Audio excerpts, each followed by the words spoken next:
नमस्कार मु स्वप्ना आपण मानकु एमटीवी को स्वागत जनाऊँगी। कथारे अछि विपत्ति तो अनेक प्रकारर हेले घर पोड़ी भलिया विपत्ति भगवान केबे काहाको मध्य न दियंतु। जीवन रे मनुष्यटीए केते स्वप्न नहीं तार बासस्थानटी को सजई थिबो हेले जेबे सर्वस्व निजर आखि सामने जली जाउथिबो से समय केते हृदय विदारक सतरे। आज से भली एक घटना देखा मिलला कटक चौरद्वार पौरपालिकार 8 नंबर वार्ड मुंडा साहिर रत्नाकर सेठींग घरे दुर्घटना वशतः निया लगी सब पोड़ी छारखार हो जाइछि।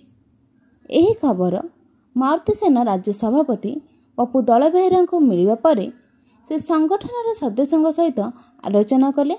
तापरे गोटे टीम किछि राशन सामग्री ड्रेस लुगापटा आदि नेकी घटनास्थल रे पहुँचिले।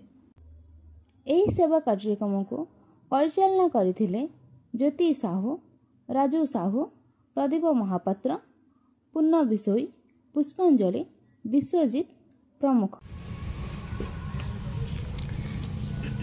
भाई कुआडे आस्तिले? जय जगन्नाथ। आमे आसलु मारुति सेना सेवा संगठन आम भाई भौणी मान लेकिन आसु आज ये आम जो चौद्वार पाखापाखि जो मुंडा साई घर पोड़ी जाता प्राय 3-4 दिन तले न्यूज 7 बाजी आम देखिकी आसीचु। आम आम सक्षम अनुजाई मौसा मौसी किसी लुगापटा आउ कि रोसई सामग्री आउ किसी आर्थिक साहाय्य आम साहाय्य मुताबक आम जी आम कलेक्शन करूँ ताकू आज देकिना आम जाऊँ। आशा करुचु स्थानीय प्रशासन आउ कि साहाय्य सहयोग कले असहाय जो मौसा मौसी अच्छा से सका उठिले परिश्रम करना मूल लगिना चलती आउ कि साहाय्य सहयोग मिले से भल भल से चली पारे बस घरटा भी केमती तैयारी हो पार। धन्यवाद।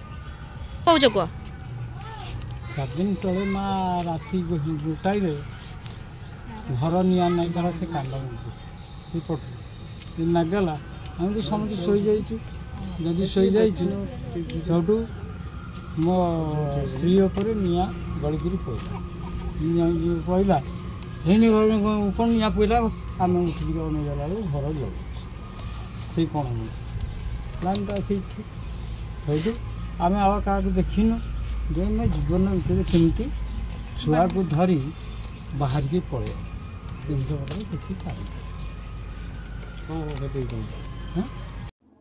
कटकरू रिपोर्टिंग सुलोचना साहू सहित बलराम बारिक एमटीवी।